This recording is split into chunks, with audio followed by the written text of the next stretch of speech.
ابھی دیکھو یہ جو پڑوس میں مفتی ہے نا, مفتی منیر بنا ہوا ہے, مفتی نہیں ہے یہ 15-20 سال سے ناخن دیکھ کے چور بتا رہا ہے اور عورتوں کے بنیان سوکھ کے جن بتا رہا ہے. میں نے کبھی ممبر پہ اس کا نام لیا؟ بتاؤ. میں نے عاملوں کے خلاف جرنلی بولتا ہوں, میں کبھی نام لے کے نہیں رد کرتا. اس کو کچھ مسئلہ ہو گیا ہے, اس کے سافٹ ویئر اپڈیٹ کرنے کی ضرورت ہے. ہر بیان میں مجھے واجب القتل قرار دے رہا ہے. آج جمعے کے بیان میں پھر اس نے بیان کیا ہے کہ مفتی طارق مسعود واجب القتل ہے. اس کو تکلیف کس بات کی ہے؟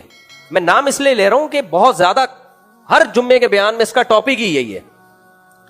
تو اس کو تکلیف کس بات کی ہے؟ میں نے اس کے بارے میں, اور میں نے بھی بولا جب اس نے میرے خلاف بولنا شروع کیا واجب القتل واجب القتل. پہلی بات تو کہ جو بھی کسی کو واجب القتل کہہ رہا ہے نا, جو بھی مذہبی اسکالر, اس کو بولو خود جا کے قتل کرو, خود جاؤ. آپ اپنے مریدوں کو بے وقوف بنانے کی کوشش مت کرو. جیل کی سلاخیں وہ کاٹتے ہیں, پھانسیوں کے پھندوں پہ وہ لٹکتے ہیں, اور ہیرو تم بن جاتے ہو. تم صرف جنازہ پڑھانے آؤ گے ہیرو بننے کے لیے. تو یہ کام جو بھی جب آئندہ جمعے کی تقریر میں بولے نا واجب القتل ہے گستاخ, تو بولو سر آپ جس کو گستاخ سمجھتے ہیں نا وہ ادھر ہی قریب میں رہتا ہے, آپ کائنڈلی یہ ہمت کریں جا کے, پھر ہم آپ کا جنازہ پڑھائیں گے. اگر حکومت نے آپ کو پھانسی پہ لٹکا دیا یا مفتی صاحب کے گارڈوں نے آپ کو مقابلے میں شہید کر دیا, تو مفتی صاحب کے جنازے میں ہم نہیں آئیں گے, لیکن ہم آپ کا جنازہ پڑھائیں گے. آپ شہادت کے مرتبے پہ پہنچو گے. تو سر یہ کام آپ کریں. یہ تو اس کا اصل جواب ہو گیا کہ جمعے میں نا جب بھی آئندہ دوبارہ وہ بولے نا گستاخ واجب القتل ہے, تو آپ کھڑے ہو جائیں, آپ بولے سر یہ کام آپ کریں, یہ پسٹل ہم آپ کو دیتے ہیں. یہ جو صحرا ہے نا, یہ آپ اپنے یہ کریں. اپنے مریدوں کو بے وقوف بنانے کی, یہ اپنے مریدوں سے یہ کام کرواتے ہیں. ان کو جیلیں ہوتی ہیں, گارڈ بعض دفعہ ان کو الٹا جواب میں مار دیتے ہیں اور یہ ہیرو بن جاتے ہیں. تو پہلی بات تو یہ. دوسری بات یہ کہ جب اس نے میرے خلاف بولنا شروع کیا تو پھر میں نے اس کو ایکسپوز کیا کہ اس کو تکلیف اس بات کی ہے کہ میں عاملوں کے خلاف بولتا ہوں, اور مجھے اس کے بارے میں مستند جگہوں سے پتا چلا ہے کہ یہ خواتین کے بنیان سونگتا ہے. تو اب اس کو چڑھو رہی ہے اسی جملے سے, بنیان بنیان بنیان. تو اس کا حل یہ کہ آپ بنیان سونگنا چھوڑ دیں. آپ کی عزت اس میں نہیں ہے کہ آپ میرے خلاف باتیں کرنا شروع کریں. آپ کی عزت اس میں ہے کہ بنیان سونگنے والا کام بولو چھوڑ دیں. لیکن غیرت ہوگی تو یہ کام چھوڑے گا نا, ان کا دھندا بنیان سے چلتا ہے. تو وہ بھی بے غیرت ہیں جو اپنی بیویوں کے بنیان ان لوگوں کو لا کے یا عورتوں کے بنیان سنگھاتے ہیں یا اپنے بنیان سنگھاتے ہیں. اور جو سونگتا ہے اس کا تو امیون سسٹم بہت ہی بوسٹ کیا ہوا ہے یار. تو ان کو تکلیف اس بات کی ہے. تو اس لیے میں اس کو کہہ رہا ہوں کہ شرافت سے باز آ جا, ورنہ سافٹ ویئر اپڈیٹ کرنا ہمیں بھی آتے ہیں, ٹھیک ہے نا. اور اصل بات یہ کہ بنیان چھوڑ دے تو. جب تو بنیان سونگنا چھوڑ دے گا تو ہم بولنا بھی چھوڑ دیں گے. اور تو ہم تو بول رہے ہیں تیری وجہ سے, دفاع میں بول رہے ہیں, ورنہ بنیان سونگنے والے تو ہزاروں پڑے ہوئے. ہم نے کبھی بولا کسی کا نام لے کے کسی کے خلاف؟ یہ مسئلہ. خیر اب کہاں ہم نکل لیے, آگے چلتے ہیں میرے بھائی. جلدی سے 5 منٹ میں یہ مکمل کرتا ہوں موضوع. تو اللہ نے فرمایا وَلَا تَقْتُلُوا النَّفْسَ الَّتِي حَرَّمَ اللَّهُ إِلَّا بِالْحَقِّ, کسی انسانی جان کو قتل مت کرو. وَمَنْ قُتِلَ مَظْلُومًا, اگر کسی نے تمہیں قتل کر دیا ہے یا تمہارے کسی ریلیٹو کو, تو خود سے یہ نہیں کہ قاتل کے بھائیوں کو قتل کر دیا, دشمنیاں بڑھا دیں. فَقَدْ جَعَلْنَا لِوَلِيِّهِ سُلْطَانًا, تو ہم نے مقتول کے ولی کو قدرت دی ہے کہ وہ قاتل کو قتل کر سکتا ہے. فَلَا يُسْرِفْ فِي الْقَتْلِ, لہذا قتل میں حد سے تجاوز نہ کرے. کیا مطلب؟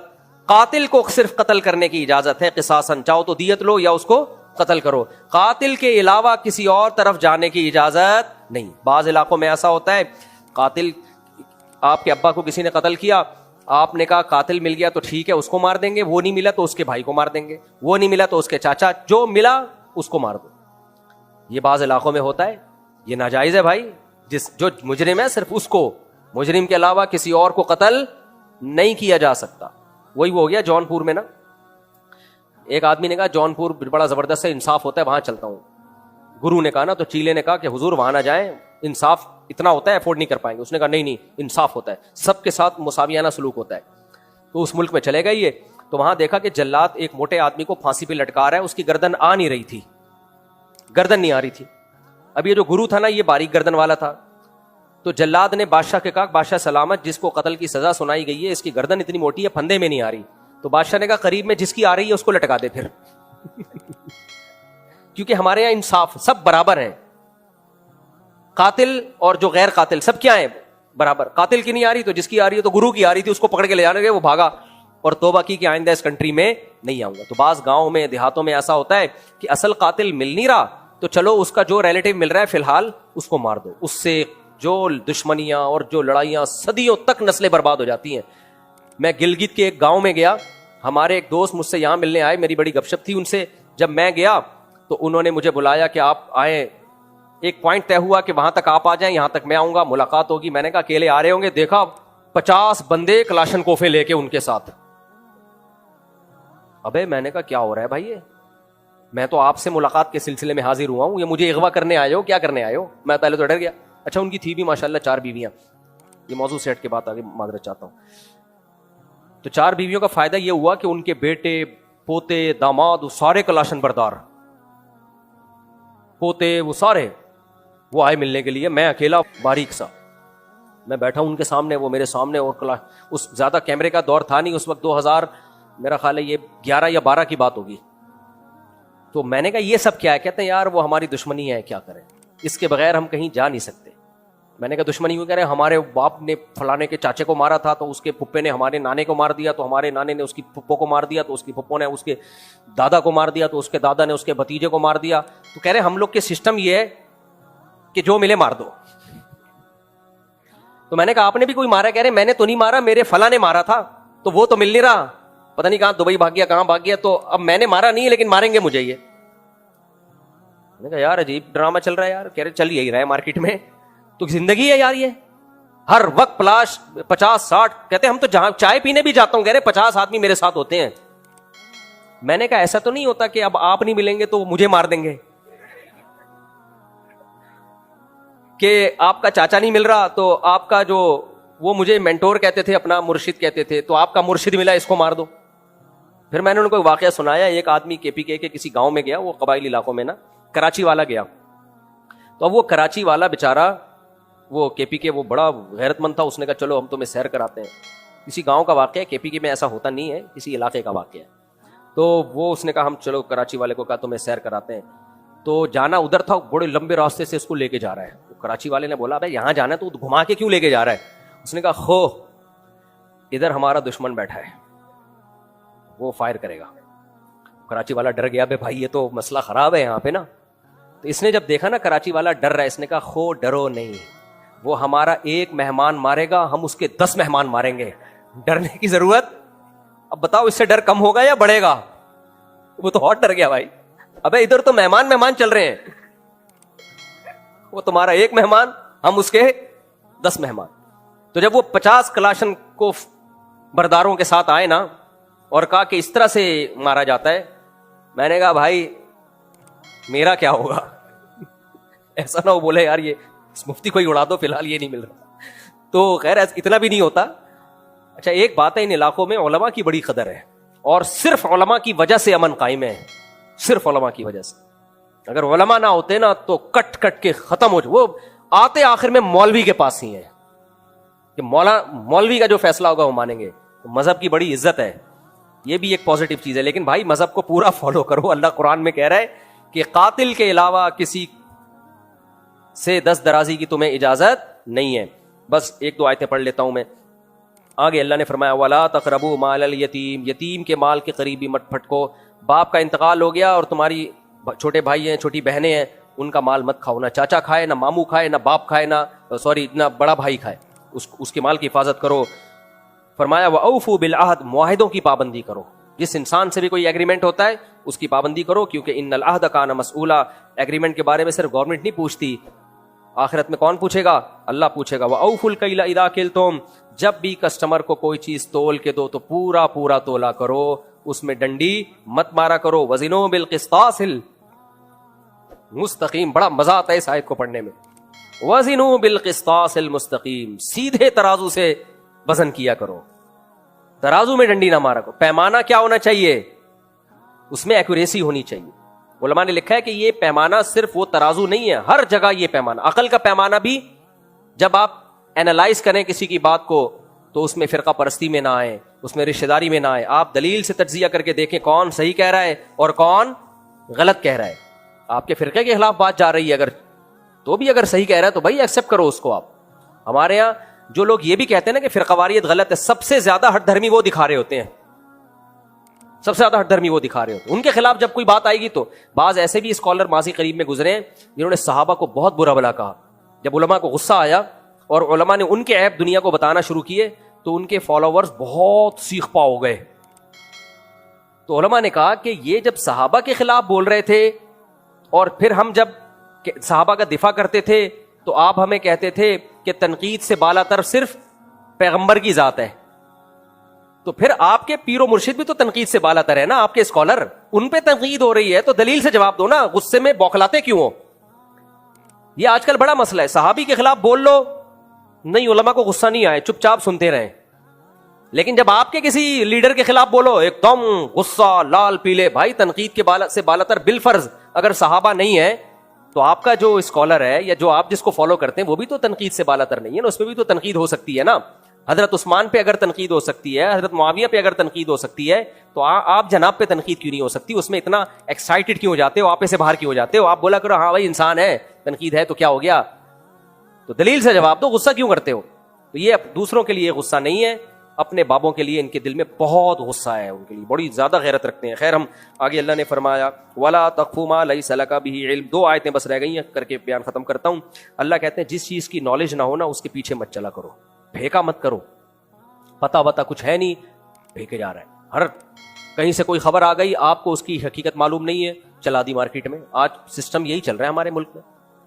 بعض دفعہ ایک آدمی مظلوم ہوتا ہے، اسی مظلوم کو ظالم قرار دیا جا رہا ہوتا ہے، کہتے ہیں اس نے خود کروایا ہے. بھائی آپ کے پاس کیا دلیل ہے اس نے خود کروایا ہے؟ یہ تو ایسے ہی پھینکے جا رہے ہو. خاموشی اختیار کر لو، بھائی ہمیں معلوم نہیں ہے، لیکن چپ رہنا ہمیں آتا نہیں ہے. تو اللہ نے کہا جس چیز کی یقینی علم نہ ہوا کرے، علم یقینی چیز کو کہتے ہیں، اس کے در پہ مت ہوا کرو، مت پیچھے چلو اس کے جب تک تحقیق نہ ہو جائے. اور فرمایا ان السمع والبصر والفؤاد كل اولئک کان عنہ مسئولا. آخری آیت، بلکہ 2 آیتیں بس. ولا تمشی فی الارض مرحا. زمین پہ اکڑ کے مت چلو. اکڑ کے چلنے کی اجازت صرف میدان جہاد میں اور ظالم کے خلاف لڑنے میں ہونی چاہیے. ظالم کو للکارو اکڑ کے. نارمل روٹین میں فنٹر بننے کی کوشش، میں یوں ہوں، یہ اکڑ کے چلنے کا مطلب صرف چلنا نہیں ہے، اکڑ کے بات کرنا بھی اس میں داخل ہے، بڑے بڑے بول بولنا بھی اس میں داخل. میں یوں، میں یہ اللہ کو پسند نہیں ہے. جب بات آئے عالم کون ہے؟ بھائی میں تو چھوٹا سا مولوی ہوں، بڑے بڑے لوگ مجھ سے علم میں پڑے ہوئے، میں تو چھوٹا سا مفتی ہوں، بڑے بڑے مفتیان کرام ان بڑوں کے مقابلے میں تو ہم مفتی بھی نہیں ہیں، جاہل ہیں.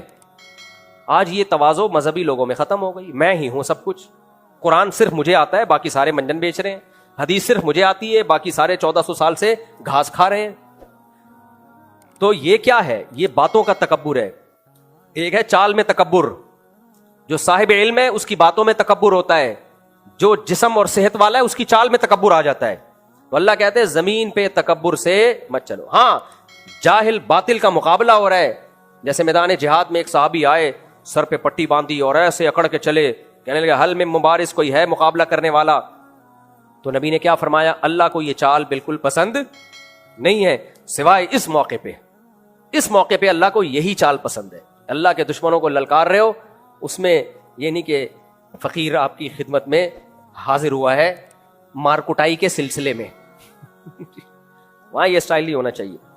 آگے اللہ تعالیٰ فرماتے ہیں اسی لیے جو اپنے ملی نغمے ہوتے ہیں نا، جس میں اپنا امیج باطل کے سامنے دکھایا جا رہا ہوتا ہے، ہمارے پاس یہ میزائل ہے، ہمارے پاس وہ اسلام دشمنوں کو یا دشمن ممالک کو دکھایا جا رہا ہوتا ہے، اس پہ بھی لوگوں نے نیچے نیگیٹو کمنٹس لکھے ہوتے ہیں، ابے تمہارے پاس صرف باتیں ہی ہیں، کر کچھ نہیں سکتے.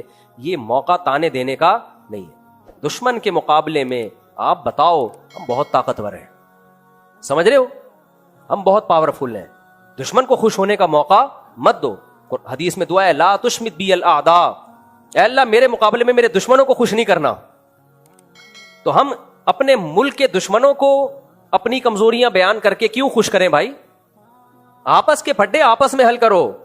اب کوئی ہمارا دشمن ملک ہے، وہ اگر کوئی نیوز ہمارے خلاف چلاتا ہے اس کو مت پھیلاؤ، اس کو بولو تمہاری ایسی کی تیسی. صحیح ہے نا؟ تو کون ہے بھائی؟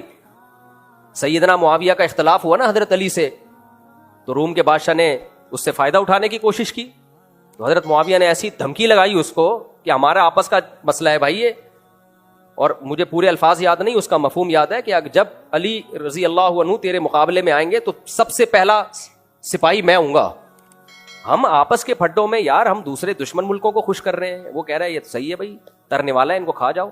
تو اس میں اپنے کنٹری پہ سمجھوتا نہیں کرنا چاہیے. آگے چلتے ہیں, بس یہ آخری آیت. اللہ نے سب کچھ کہہ کے آخر میں ایک بات بتائی کہ بھائی تکبر مت کرو. ذالک مما اوحا ربک من الحکمہ الیک ربک من الحکمہ, کہ یہ حکمت کی باتیں ہیں. وقضا ربک الا تعبدوا سے اللہ نے شروع کی اور یہاں تک فرمائے سب حکمت کی باتیں ہیں. آخری جو کلام کو ختم کیا, لا تجعل مع اللہ الہا آخر, اللہ کے ساتھ کسی کو شریک مت کرنا. توحید سے اللہ نے اس رکوع کو شروع کیا اور ختم بھی کس پہ؟ توحید پہ بھی. اس کا 2 دفعہ حکم دیا کیونکہ ساری نیکیوں پہ پانی پھر جائے گا اگر شرک کر کے آئے. بعض لوگ ماں باپ کے ساتھ بڑے اچھے, سخاوت بہت زیادہ, بہت اللہ اللہ, کبھی یتیم کا مال نہیں کھایا انہوں نے, وہ بہت پیارے, پولائٹ, میٹھے, نبی کی محبت بھی بہت, لیکن یا اللہ کے ساتھ یا رسول اللہ مدد کے نعرے بھی لگاتے ہیں. اس لیے اللہ نے کہہ دیا اگر شرک کر لیا فتلقا فی جہنم ملوما مدحورا, دھتکار کے ملامت زدہ بنا کے تجھے جہنم میں پھینکوں گا میں, ساری تیری نیکیوں کو برباد کروں گا. میرے ساتھ کسی کو شریک کیا, اللہ غیرت والا ہے, وہ شرکت برداشت نہیں کرتا. چاہے ماتھے پہ اتنے موٹے موٹے سجدوں کے محراب ہوں, ساری زندگی عبادت میں گزری ہو, ماں باپ کی خدمت میں گزری ہو, سخاوت کے دریا ہوں, اللہ کی یاد میں روتے رہتے ہوں. اللہ کہتے ہیں میرے ساتھ کسی اور کو یا مدد کہہ دیا نا, مدد کے نعرہ لگا دیا, عبادت کر لی, معبود بنا دیا, زبان سے نہیں عمل سے بتا دیا کہ میں اس کو بھی معبود سمجھتا ہوں, شرک کیا, اللہ کہتے ہیں اٹھا کے سب نیکیاں برباد کر کے جہنم کا ایندھن بنا دوں گا, میں نہیں چھوڑوں گا. تو اس لیے شرک بہت ہی غلیظ اور بری چیز ہے. اللہ ہم سب کو بچائے. وقت کافی ہو گیا, کل انشاءاللہ پھر سبحانک اللہم وبحمدک. میں نے اس کا سوال یہ تھا کہ شوہر نے 2 طلاقیں دی ہیں اور بیوی کہہ رہی ہے 3 طلاقیں دی ہیں, بیوی کے پاس کوئی گواہ نہیں ہے. اب گواہ نہیں ہے تو مفتی تو شوہر کی بات کوئی بولے گا کہ بھائی گواہ نہیں ہے تو ایسے تو کوئی بھی عورت کہہ دے, لیکن عورت کو اگر 100% یقین ہے کہ شوہر جھوٹ بول رہا ہے تو عورت کسی بھی طرح سے اس سے علیحدگی اختیار کر لے, اس کو قریب نہ آنے دے. ایسی صورت میں کورٹ کا سہارا بھی لیا جا سکتا ہے, ایسی مجبوری میں یک طرفہ خلا لے لے. وہ کورٹ تو یک طرفہ خلا کہے گی, لیکن ہم یہ کہیں گے چونکہ 3 طلاقیں دی ہیں تو ویسے ہی حرام ہو گئی ہے وہ, تو کورٹ کا ایک ڈاکومنٹیشن کے لیے. لیکن جب عورت کو 100% یقین ہو, ڈرامے بازی نہ کر رہی ہو, سمجھتے ہیں عورت جھوٹ بول رہی ہے تو پھر تو اللہ کا عذاب آئے گا اس کے اوپر. اسی وجہ سے کیونکہ گواہ نہیں ہے نا تو ہم مرد ہی کی بات کو لیں گے نا کہ بھائی تمہارے پاس گواہ تو نہیں ہے.